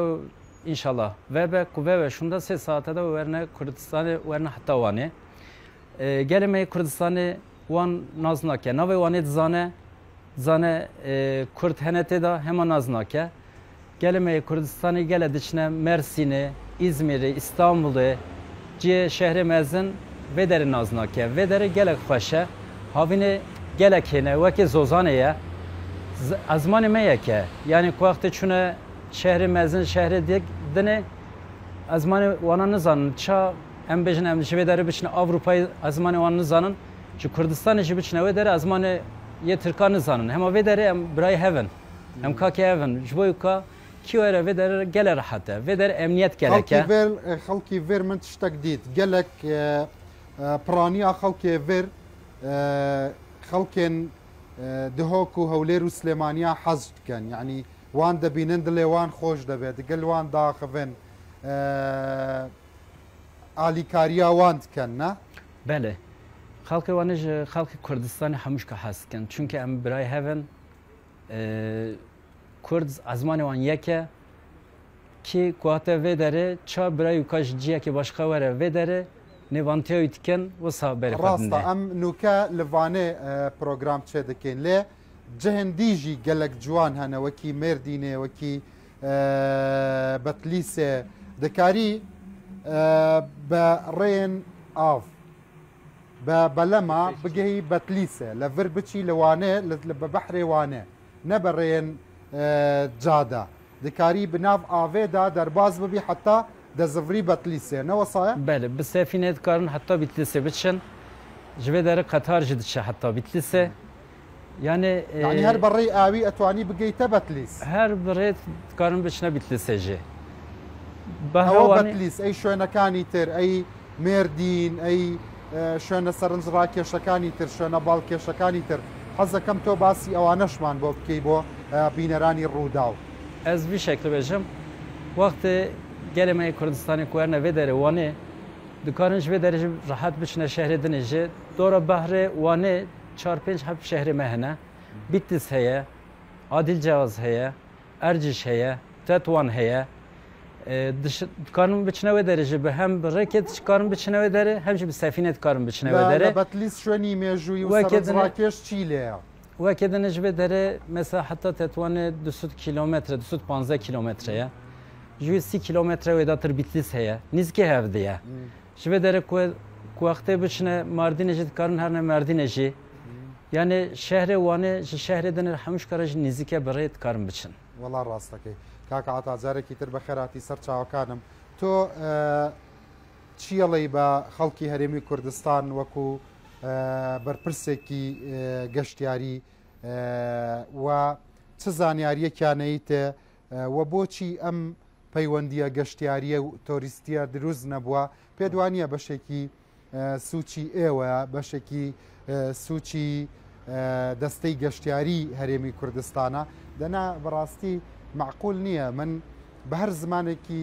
دنیا خەڵکە بینم لێرە بەڵام خەڵکی هەولێر و سلێمانی و دهۆک زۆر کەم دەبینم دهۆکی ئەبینم تا ڕادێک بەڵام بە پلەیەکی کەم سلێمانی دوای ئەوە بە پلەیەکی یەک تۆز دە سلێمانی زیاتر هەولێری ئەبینم بۆ دەستەکانە خۆش بێ زۆر سپاس بۆ بەرنامەکەی بەڕێزە تا من دوای ئەم بەرنامەی کە بەڕێز دەرەکرێت لە تەلەڤیزیۆنە پیشانە درێ خەڵکی ڕە و بۆ چوونەکانی بەرامبەر شاریوان ئەگۆڕێ ئێمە تا ئێستا ئەم زانیارە نەناسراومان هەبوو بەرامبەر شاریوان کە نەمازانیوە شارێکی ئەوەنە گەورە و خۆش و میواندۆستن وەکو دەستە خوشەکان عتا ئێرە سەیری ئەم کەنارەکەن سامان بە فلایکامەکەت پیشانیت بە سەیری ئەم هەموو نەوڕەسە جوانە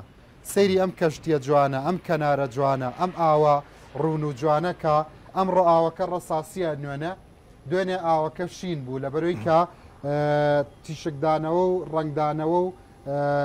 پەردکردنەوەی ئاسمانە تخوا چی لە مۆنتیکارلۆ و چی لە نیس کەمترە ئێرە ئەگەر جوانتر نەبێ ناشرینترە نەخێر زۆر جوانترێک کە من ئەرزم کردی ئێرە هیچ جیاوازیەکی نییە لەگەڵ دەستە خۆشەکانی وەکو ماردین و دیاربەکر و زیاترە و گەشتیارانەی بێجگە لەوێ لەسەر ئاستی دنیا من باسی مۆنتیکارلۆم کرد باسی نیسم کرد باسی کانم کرد یعنی چ جیاوازیەکی هەیە والله ئەم کەنارە ڕوونترە زۆر جوانتر نییە زۆر جوانترە بەپی ئەو ئینانەی کە ئیمڕۆ بینیمانە ئەو شوێنانەی کە چوومە بەڵێ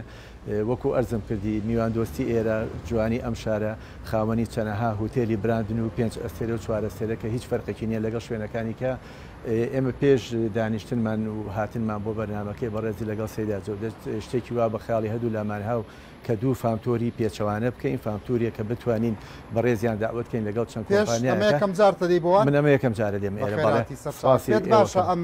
بیرۆکەی ڕوودا و بۆ ئاشناکردنی خەڵکی هەرێمی کوردستان بە وان بە مێردین بە شارەکانی تری باکوور زۆرم پێ باشە و هەر شوێنێکی گەشتیاری تازە کە بەڕێستان هەوڵێنیان هەر کەسێکی کەوڵە بە ئێمە دەستخۆشی لێکەین چکە ئێمە کارەکەمان ئەوەیە ئەمە چ پلانێک لای تۆ دروستەکە ئەم بەرنامەی ڕوودا و کاتێککە ئەگەڕیتەوە ئەم بەرنامەی ئێوەکو ئەرزم کردی ئێمە فامتورێ دروست دەکەن لە نێوان هەردوو لامانە فامتورێکی پێچەوانە کە بتوانین کۆمپانیەکانی ئەوان داوتکەن و بێن ئەوان شوێنە ئارام و گەشتیارە جوانەکانی ئێمەش ببینین ئێمەش بە هەمان شێوە چەند کۆمپانیا بێنینە ئێرە بتوانین لەسەر ئەمە بەرنامە و پرۆگرامێکی وا دروست بکەین هەرزانی شەکەون زۆر هەرزانەکەوێت کە بتوانین 4 ڕۆژ و 3 شەو یان 5 ڕۆژ و 4 شەو بکەین کە دەستکەین لە دیاربەکرەوە بێن و لێرە لە مەرزی سەرزیرە و بگەڕێنەوە یان لە سەرزیرە لەوێ کۆمپانیایەکی گەشتیاری بۆ کۆمپانیەکانی گەشتیاری بۆ گواستنەوەی گەشتیاران ئاگادارەکەی کە خەتیوان بکەنەوە ئۆتۆمبیلی تایبەت بکەن گروپ دروستکەن بۆی کە بێنەوان بۆ بەهاری ئایندا یا بۆ گەشتیاری زستانە بەڵێ خۆی یەکێک لە کێشەکانی ئێمە ئەمەیە کە بەڕێزە باسی کرد کاتێکە لە سلێمانی ئەدەبێ بلیتی پاسێ بگری ئۆتۆبوس بگری بێتە ئێران بێتە تورکیا وانیتیان نییە بەڕاستی ئەمە یەکێکە لەو کەم و کوڕیانەی ئەوە خەتای ئەو شەریکاتی نەقڵە ئەکرێتەوە کە لێرەوە پاسەکانیان دانێن بۆ کوردستان و بە ترانزیت کەیان هەموو شارەکانی تیا بەڵام وانیتیان نیە ئەف پرۆبڵم پڕ هەری گرنگە ئەمە ئاریشەیەکی هەری مەزنە کاکە مسلم کاکە یونس کاکە جەودەت مامۆستا دەبێژێ یەک ژوان پرۆبلمێک کە خەڵکی سلێمانی نەکارن بێنەڤر وان ترۆمبێلێ تۆریستی ناوێ سلێمانی لە سلێمانیە دانینە چەوە ئەف ئاریشە بێتە چێکردن وە بەحسا چی کرد دەگەل مامۆستا عەتایە ڕاستە کەلیمەکە ڕاستە ئەوە کێماسیا مەیەژی کێماسیە کۆمپانی عێراقیەژی گەرچی عێراق زێدە ساڵێ بەری özgürlüğü bu veri tuzani ek bu daşebi milleti me neveri bir bahata Irak'ı. Nuka ne vasaya nuka çen sala elhamdülillah bele elhamdülillah temiz biydi. Em haz dikini di milleti Irak'ı pervere vra milleti Türkiye pervere Irak'ı. Ez eka wera bejim isal çıka meyvan hatine wani. Vallahi bejim. Hatta meha Ağustos'ı meha heştan yerli turist hem devin iç pazarı da 373 turist hatine wani. Maşallah. یابانجی ملت در و عراق ایرانی 417,000 توریست هاتنه وانه قسمت جمع هي دزانن چند جوان لهرما كردستان درباز كردستان 50,000 میوان هاتنه 50,000 بله 50,000 عرب جیل دینورنا عرب کرد تف 50,000 میوان هاتنه فقط او رقمانا اوتیل ما زفیوانا به رخصاتن قید دشینه ابیجم قاسیوان رسمی اوتیلاجی غیر رسمی اوتیل هنه ده رخصات خو هل ندانه يعني تدبيجي رنجة زيادة ترج اف جمارة قشتيار هاتبنا فير بس لجموانينا جمع قيد وانا بال دولتي بال اكيد تنانن مثلا حفصت نوهيت حزار ميوان هاتنا واني تبي 800,000 ميوان جي قيد تشي هاتنا واني عراقي كردستاني 50,000 يا دا قومبيلا عراقي 50,000 ميوان هاتنا عرب كرد بس بنرينا تقريبا تا افنا كما جبو جوانيه واني جوانيه را كما ام حز دكم به مليون نيفك 2 مليون اگر وقت بكن دبت مليون ونيوك بله هدف معه ان شاء الله ويا شونداتر مسري دجو كيماسيا ماجي ما مصطفى بحث قال لك بروبلم جبو وكر و باشي اف بروجرام تشد كان جبو حتى وان بروبلم وان اريشا نمنه حميات شيب كان تشد كانوا ام جيرا انفو دفين بو تانتمي انفو ام كومباني عراقي بيننا واني شهر خود والا خو بنا ناسكرني السليماني بالتايبت لهولير بالتايبت للجرميان بالتايبت نا حلبجي ام كومبلا ميواني كومباني عراقي بيننا واني سيشا و چارشا و وراتيكنا ميوان بنا گراندني برا مملكت ما دوالا ما ناز بكن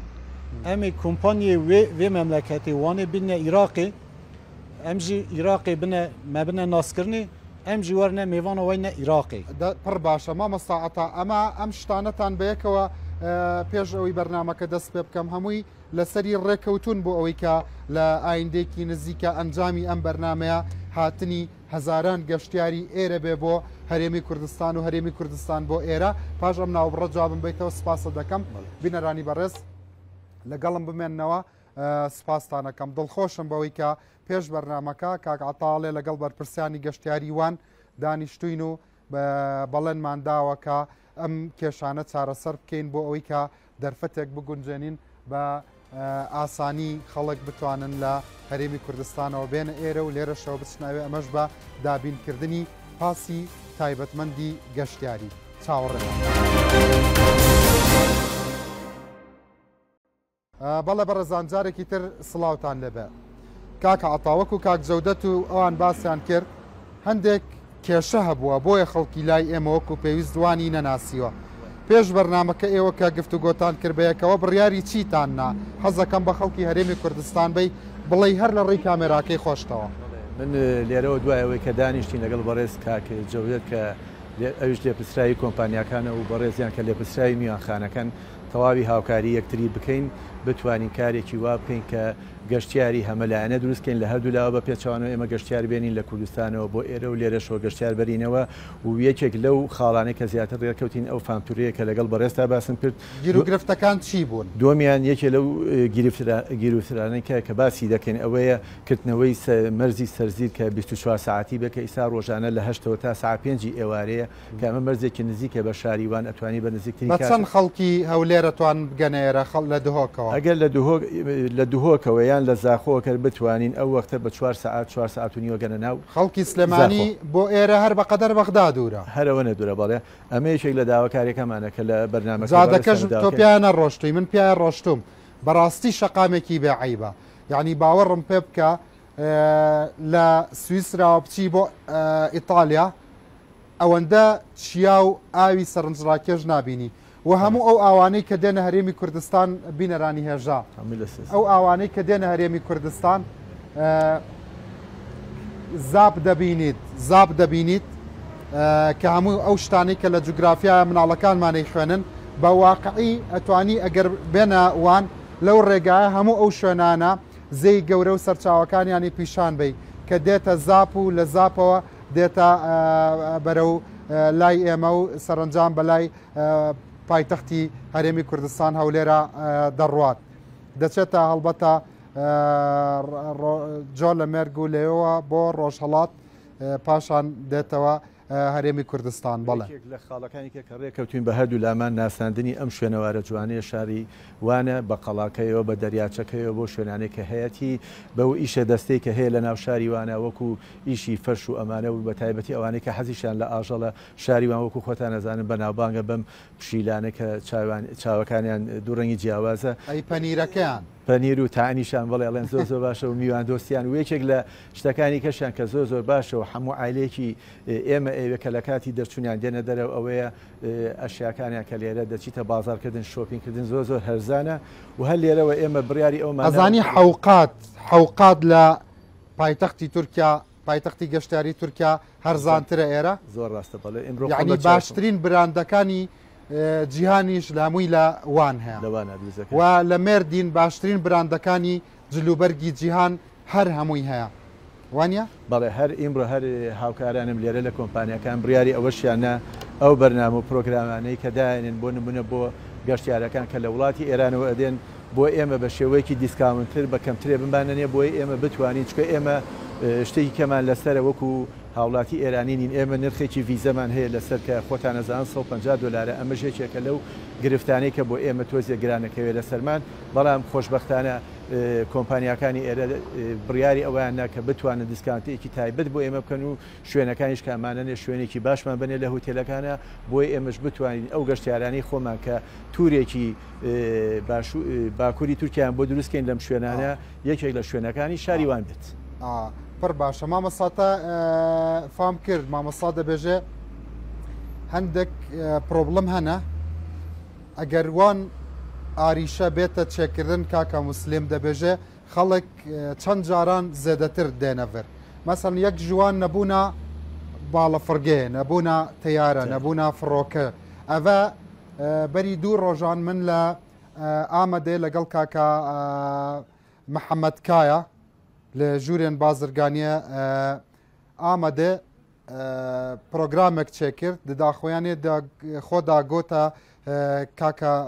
مەسرور بارزانی سەرۆکە حکوومەت هەرێما کوردستانە گوت ئەگەر کاک مەسرور بارزانی ئەف پرۆبلم چێ بکە ئەم دەخوازین دوو کۆمپانیایە تورکی هەنە دەخوازن دایرێکت فڕۆکەیەمە لە ئامەدێ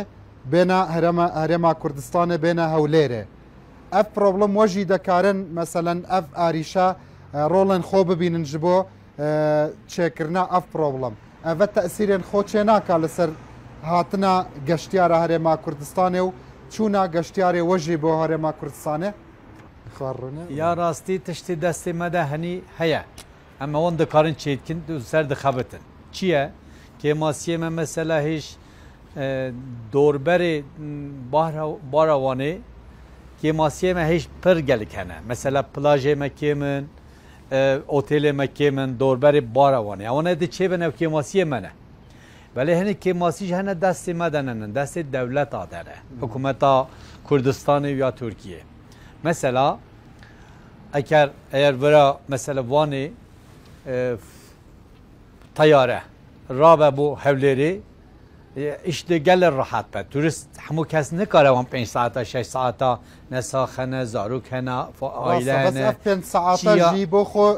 تۆریزمە ینی تەعمێکی تایبەت هەیە ئاو دەبینی چیایە دەبینی نە بۆ ناوێ چەندێ ئەو بەرنامەوە گەلە مهمە وێ مەدانە ئەجەمیتێ هەندی بەرنامە چێبن هەندی چۆن و هاتن چێبن هەنگی تەفسیلیات چێبن هەندێ تیجارەت زێدەبە دێ تەولیەک بوو زێدەبە مثلا ماجی پروژانه بنا هم دو صفته هم تجارت اوداسی هم تورسابه هم گلیوانه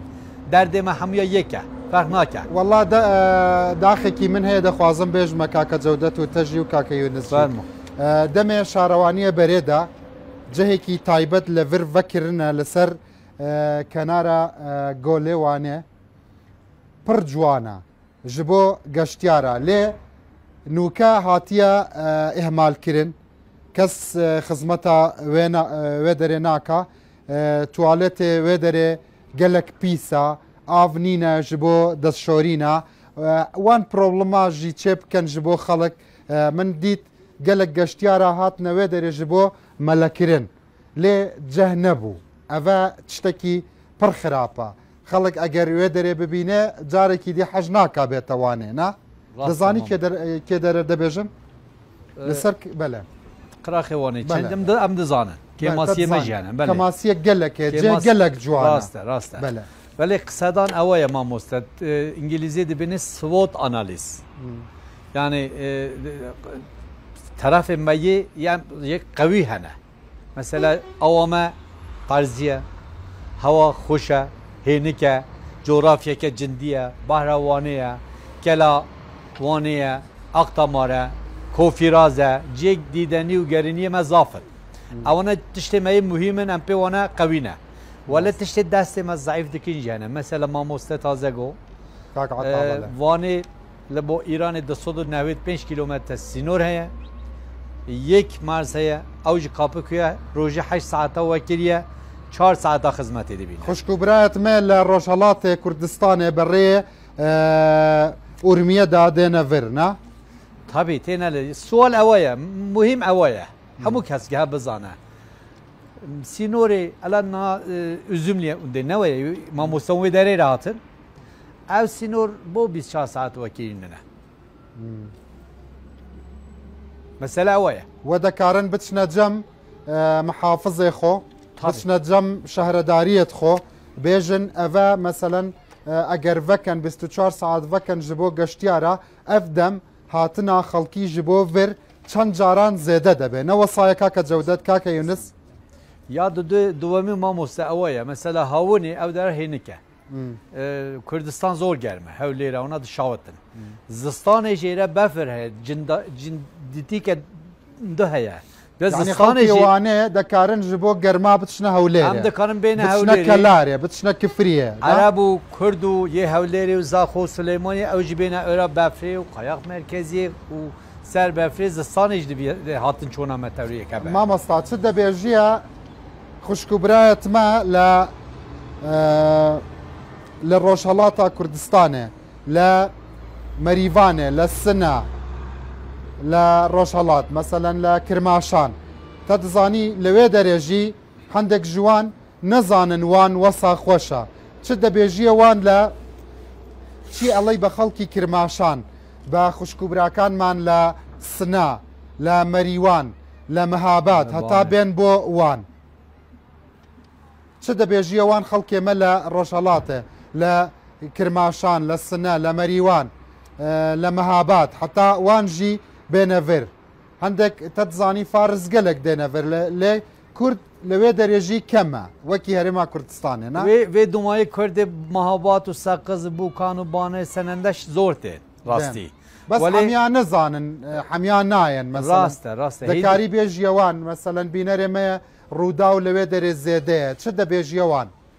em dibêjine wan me niyet e mesela vir hade Zaxoyê Hewlêrê Süleymaniyê belkî Mihabatê terefê İsfahanê dê tewliyekî wanê Tursap Dosîfet ticaret odası em ê tewliyek wê derê temsîliyetê danin wê derê tebliğatê xwe bikin bêjin şehrê me ew cindidayê me hene ew başiyê me hene cêgerîniyê me hene keremke we newira bibînin em jî bêne wê de hindî hatin çûn hebe hind em ê tew yêk bin ve hind ticaretê me zêde bin çaxê ticaret zêde bin em ê bên Süleymaniye yatırım bikin Süleymaniye bêne êra yatırım bikin dê tew ticaretê bikin hatin çûna me zêde be hindî hereyê baş be qewî be înşallah kaka Yunus تۆ دەزانی دەتوانین لە بری خواردنی قوتو هەر ڕۆژ لە کافەکانی سلێمانی و هەولێر لە کافەکانی هەرێمی کوردستان ئێمە پەنیری فرێشی وان بخۆین ئەو هەموو شتە جوانە بەرهەمە جوانە کوردەواریەی کە لە بازاڕەکانی وان هەیە ئەتوانین هەمووی بنێرین بشێنین ji بۆ هەرێما کوردستانێت زانی بله Kurdistanê ez gelek çûme Kurdistanê Iraqê penîrê wanê gele meşhûr e wê derê gele hejê dikin hûn zan penîrê wanê sadece li Tirkiyeyê li Kurdistanê na dünyayê da meşhûr e herkes gelek hejê dike çend cor penîrê wanê heye gelek penîrvanê heye bele gelek penîrvanê heye ji bo penîrvanê ji çar sûkekî vekirine wî sûkê da kî çi penîr bixwaze wê derê heye والله مامۆستا ڕاز دەبێژی نەبێت تەنێ پەنیر شتێن دیژی هەیە من چوومە gelek ڕیستۆرانتە ئەمە لە ڕووداوێ پیشانێ خستە سەر ئەکرانێ ڕووداوێ شتێ جوان و باڵکێش gelek هەنا مامۆستا وان هەمیان نەوڕەسن ئەوان یان ئەبەر ڕەشە ئەف باڵندانە ئەوە چییە؟ قاز و قوڵنگە؟ قژک دەبێن قژک ڕەشک دەبێن قژک دەبێن ئەvە گەرمیان و کوێستان دەکەن سامانەی بینی ئەو هەموو مەلە جوانە ئەوە گەرمیان و کوێستان دەکەن ناوە ئێرەنە هەردەم لە ڤژیان دەکەن یا ئەvە ترانزێتە هەردەم ئێرەنەوە هەردەم لە ڤرن سپی و ڕەش هەردوو هەنە نەوڕە سپیە ئەvە ڕەشە gelek جوانە کاکە عتا فەرموو من داواکارێکم هەیە بەڕێزیان لە بەرپرسانی گەشت و گوزار لەم شارەدا لە کاتی بوونی پێشەنگاکانیان وەکو ئیمساڵ لە مانگی نوێە پێشەنگایان هەبووە زیاتر ئاگادارمانکەنەوە و پێمان ڕابگەینن بۆی ئێمەش بوونمان هەبێ لێرە و بتوانین ئێمەش لە کاتی ڤیستیفاڵەکانە وەکو خۆ دەزانانی ئەمە ڤیستیفاڵی سۆرامان هەیە ئیمساڵ ڤیستیفاڵی پێنجێرمانە بێ بۆی ئێمەش بتوانین لەگەڵیانە برادران و هاوکارەکانمان لە وانەوە داوتکەین و زیاتر پەرەبین بەم پەیوەندی کە لە نێوانمانە هەیە بۆی بتوانین گەشت و گوزارێکی پێچەوانەیی تۆکمەیی لە بینی ئێمەش و واندا دروست بکەین. وەڵا کاکە جەودەت پێشنیارێن مامۆستا کاکە یونس هەمیا حەز دەکەم لەسەر ئەف ئاریشە باخەبن داخۆیانیە وەژی ببیزم دەبێژێ هەر وەختێکی لە ڤر پێشانگا vekن بێژنەمە ئەمژی پێشانگە هەیە هەرێما کوردستانê vekین دەبێژینەوە ئەvە پڕ مهمە ji بۆ çêkirina علاقەتێکی پتر لە ناوبەرە وان و هەرێما کوردستانە چه دەبێژی؟ کاکێ کوردستان miserê xeberdana xwe de ji got kêmasiyê me jî pirin بۆ mêvanê Kurdistanê werne wanê we besa hawapeyman kir teyara kir Xwedê hez ke nava salekî da riya me were vekirinê riya Şirnaqê Kurdistanê nava 3 saat nîva da milletê Kurdistanê milletê wanê dikare here Kurdistan wan Kurdistan were wanê wê demê hewapeymanê ra yan jî teyara ra gerek namîne çünkü saetek pêş da diçî hevalanê uçaxê siyar dibî tê saetekî jî peya divê diçî şûna xwe 3 saet qere yolê bikêşe wê çaxê gereke uçaxê namîne. Bele mamosta wan sega ev segên yanî bêxawana Xwedê yê soqaxê ne belê ev çiye hemya em jê re kupe divin evna bo veterinera têne kontrolkirinê aşiyê wana lê dixin kes wan sega nakuje na kes nakuje derzî jî lê didin derzî lê didin kontrola wana süreklî têkirinê evna soqaxa yaşamıştım millet lê dinêre xelqê wanê lê dinêre مامۆستا داخۆیانی دوماهیدا دەخوازم داخۆیانیەوە ژی ببیزم چ دەبێژنە بینەرێت هێژایەمە ji بۆ çêkirina wan arîşe û problemê kە diberêda hebû problem berê da zef bîn me xistekê masî hindikman zêdekê problem neman rêya me teze ya Şirnaqê ve ulaşımê jî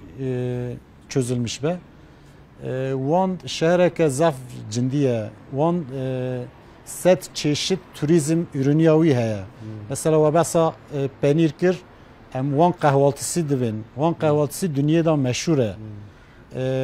Axtamar Adasî qawî wan li dinyada benavbang e taştê wan û qawî wan taştê wanê qawe jî qehwe wanê jî belê meşhûr e qehwaltiya wanê taştêya wanê dünyayê da meşhûr e çil çeşit qehwaltî taştêya wanê heye em hez dikin milletê Iraqê hatta vani emi kahvaltı jivana ikram kin emi tarihi öğren yeri vani jî bine gerandini 7000 sal dünyada ev şehre heye zef medeniyete rajî başkentlik giriye başkenti Urartu'ya biye milleti vani milleteke mevan pervere misafir pervere em milleti Kürdistan'ı em aynı azmani haber dedin milleti Kürdistan'ı verne dualame yabancı hissetmiş nakin yani mevanla ve mala xudanın razı beje gelek spas kaka Yunus dedumahida çi de bejiya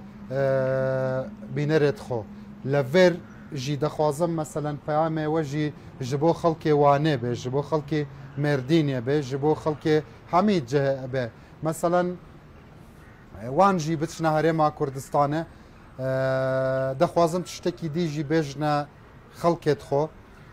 wextekî xelek dêne verê çişt giran nedene wan na kiraya hotel bo xwe çawa li ser wan zêdetir hesab nekin na Ez abêjim otelam jî heye otelek min ê çarnecme heye navê hotelê te çi ye navê hotelê me hal diye li Duhokê li Erbilê gelek nêvanê me tên gelek naz dikin yek ku carekî were cara duya dîsa tê wanê gelek kêfan ji wanê re tê yani hine cara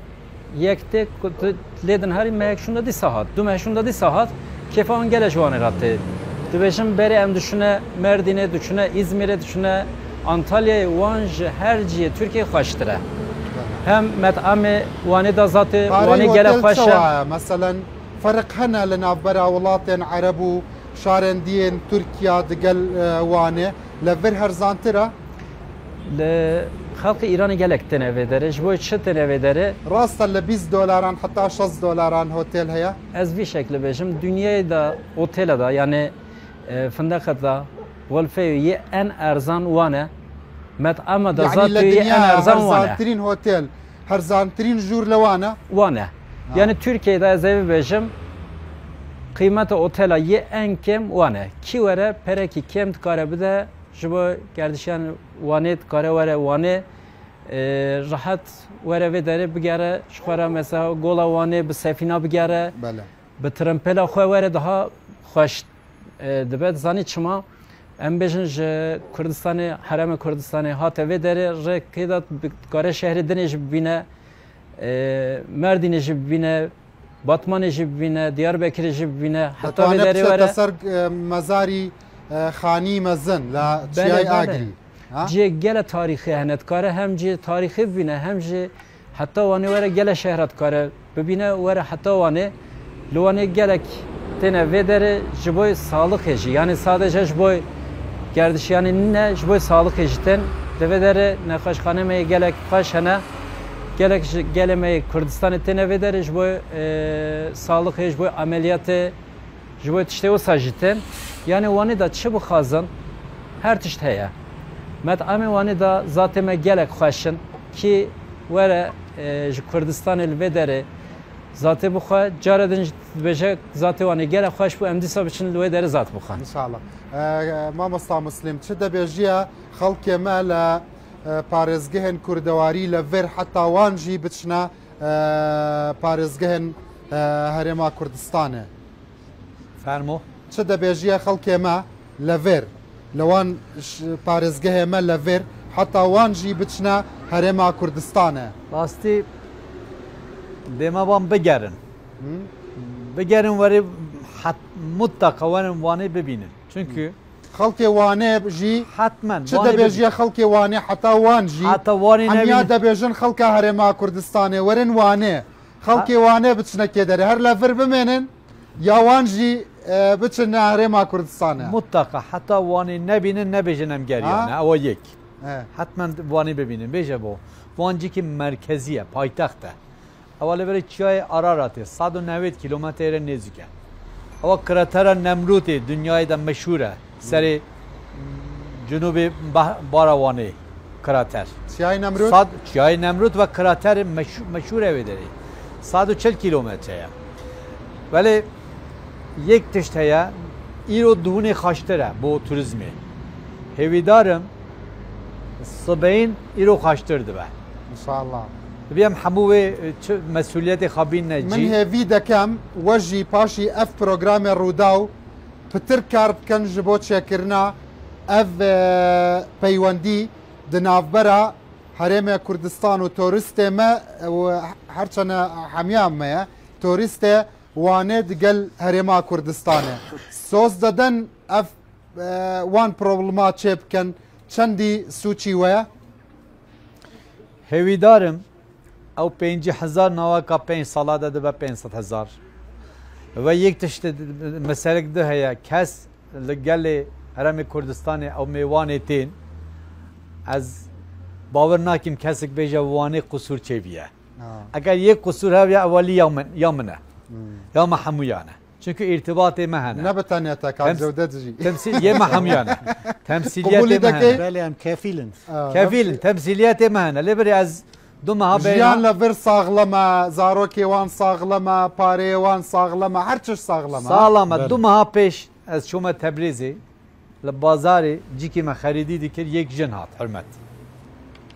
Govala min şuma wane aziyetim kirine.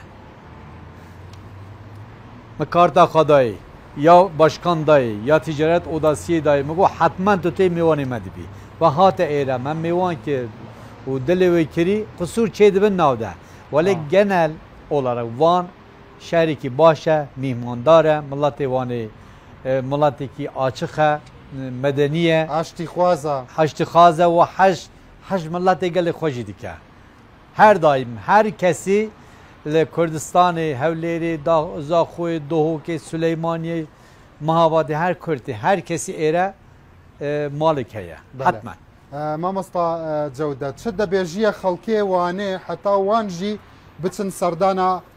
هرم کردستان بکن تدزانی لوی درجی گلک جهن گشتیاری هیا قلعه اربیله هیا قلعه هولیر هیا لوی لسلیمانی احمد آوا هیا لا هلبجا احمد آوا هيا لسليماني سرچنار هيا تشياي ازمر هيا تشياي گويجا هيا ميرگپان هيا والله سليمانيش زور زور جوانا هوليريش زور زور جوانا دهوك زور جوانا زاخو زور جوانا كفري زور جوانا كلار زور جوانا بخوا چمچمال ليو دچي برو گرميان و قولاي گرميان زور جوانا چه دبيجي خلق ما حتى وانجي بين هرم كردستان. نا برای عزیز کمپانی ما ملت جغرافیا عراق نناسن. توریسم دا ام یارا دوین اینفو اگر که ام خدمت فروشن ام ملت را خدمت فروشن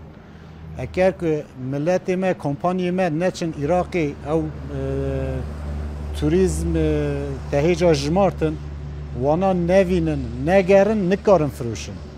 گلم پیشی هرن وان درابنه ناسکرنه کمپانی ترکیه وانه یه مردینه دیاربکری آمده بلیسی ام گله پیشتاتر بون